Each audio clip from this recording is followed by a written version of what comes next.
Hi friends, శివారం GK title కోసం ఎలా ఉందో చూడండి కదా. స్విట్జర్లాండ్లో హెరెన్స్ జాతికి చెందిన పర్వత గోవులు ఎంతో ప్రసిద్ధమైనవట. మందలుగా పెరుగుతాయట. అయితే ఆధిపత్యం కోసం ఒకదానితో ఒకటి పోటీ పడుతూ ఉంటాయట మిత్రమా. ఈ పోరును అక్కడ పశువుల కాపరులు పోటీ స్థాయికి తీసుకువెళ్ళారు. అక్కడి గ్రామాల్లో మే నెలలో వాటి మధ్య పోటీలు నిర్వహిస్తారట. గెలిచిన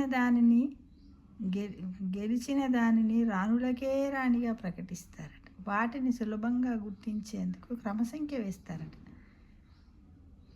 1922లో మొదలైన ఈ పోటీలు నేటికి కొనసాగుతూ టూరిస్టులను ఆకర్షిస్తున్నాయి.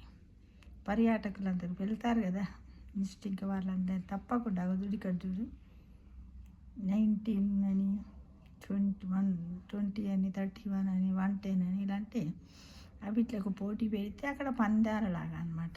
అవి ఎలా కదా, వేసవిలో వాటికి కూడా పండగ చేస్తున్నారు. మన దగ్గర కూడా ఉంటాయి 4, 6 నంబర్స్ చూడండి. ఈ విధంగా ఒక్కొక్క దగ్గర ఒక్కొక్క రకంగా వాటిని ప్రోత్సహిస్తూ వాటిని పెంచడానికి, పాడి పరిశ్రమను కూడా అభివృద్ధి చేయడానికి చాలా పోటీ పడుతూ ఉన్నారు కదా. ఇది నాకెందుకో వింతగా అనిపించింది మిత్రం కదా.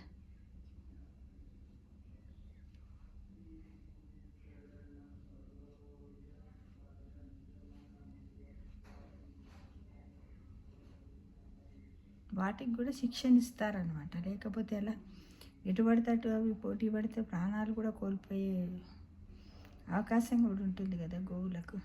కాబట్టి వాటికి కూడా నేను అనుకుంటాను, బహుశా చిన్నప్పటి నుంచే పుట్టిన తర్వాత 1 ఇయర్ తర్వాత నుంచి వాటికి కొంచెము చేస్తారేమో, ఏంటి మన శిక్షణ రాగిస్తారు కావచ్చు. ఉంటాయి కదా, ఇప్పుడు కోతులు సర్కస్లో కోతులు ఆట ఆడేటప్పుడు కోతులను సైకిల్ దొక్కడం, కళ్ళద్దాలు పెట్టుకోవడం, చెట్లు ఎక్కడ నవ్వడం, డ్యాన్స్ చేయడం. ఏనుగు ఇప్పుడు కదా మన ఇంటి ముందుకు వచ్చే బస్వన్నకు కూడా అమ్మగారికి అయ్యగారికి దండం పెట్టడం, అవన్నీ కూడా ఒక శిక్షణ అనమాట. వీటికి కూడా అలాంటిది ఇస్తారు కావాలి, ట్రైనింగ్ అనమాట. అందరు ఎలా చూస్తున్నారు, ఎంత ఆసక్తిగా చూస్తున్నారు. మనం కదా క్రికెట్ మ్యాచ్ చూసినట్టు చూస్తున్నారు కదా. అంటే ప్రకృతిలో ప్రతిదీ కూడా వింతైనది. మన సంతోషాన్ని అన్నిటిని, అంటే ప్రతి జీవికి కూడా స్వతంత్రంగా ఎన్నో నైపుణ్యాలు ఉన్నాయి మిత్రమా. ఇవన్నీ కూడా భగవంతుడు సృష్టించినటువంటి మేధస్సే అని మనం అందరం నమ్మాలి. చాలామంది దేవుడు ఎక్కడ, దేవుడు తప్పకుండా ఉన్నాడు. ఎందుకంటే ఒక్కొక్కరిలో ఒక్కొక్క వింతైనటువంటి శైలి ఉంటుంది కదా.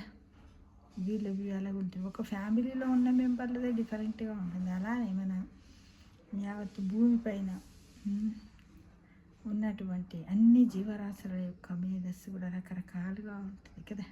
నేచర్లో కూడా ఎన్నో రంగులు ఉంటాయి, బ్లూ, గ్రీన్, రెడ్, ఇలా రకరకాలుగా చూడండి. ఇప్పుడు కొన్ని గోవులు ఎర్రగా ఉంటాయి, కొన్ని తెల్లగా ఉంటాయి, కొన్ని నల్లగా ఉంటాయి. ఇలా రకరకాల మనుషులు ఎలా ఉంటాయో అవి కూడా అలానే ఉంటాయి. పోలికలు చాలా బాగుంటాయి కొన్ని. మనం ఇప్పుడు పెట్ డాగ్స్ని చూసినట్టయితే వాటిని చూస్తుంటే చాలా అందంగా అనిపిస్తూ ఉంటాయి. ఒక్కొక్క దాంట్లో ఒక్కొక్క కలర్. మనుషుల్లో ఏ విధంగా అయితే అందమైనటువంటి ముఖకౌలికలు ఉంటాయో ఈ సమస్త ప్రపంచంపై ఉన్నటువంటి సమస్త జీవకోటిలో కూడా అలానే ఉంటుంది మిత్రం. గమనించి చూడండి ఒకసారి నేచర్లో ఉన్న వాటిని ప్రతి ఒక్కటి గమనించండి. అందులో మనకు చాలా వింతైన ఆసక్తికరమైన ఎన్నో విషయాలు తెలుస్తాయి. దానివల్ల మనం కూడా ఏదో పరిశోధన చేసినంత ఫీలింగ్ వస్తుంది మిత్రమా. తప్పకుండా పరిశీలిస్తారు కదా. Thank you for watching.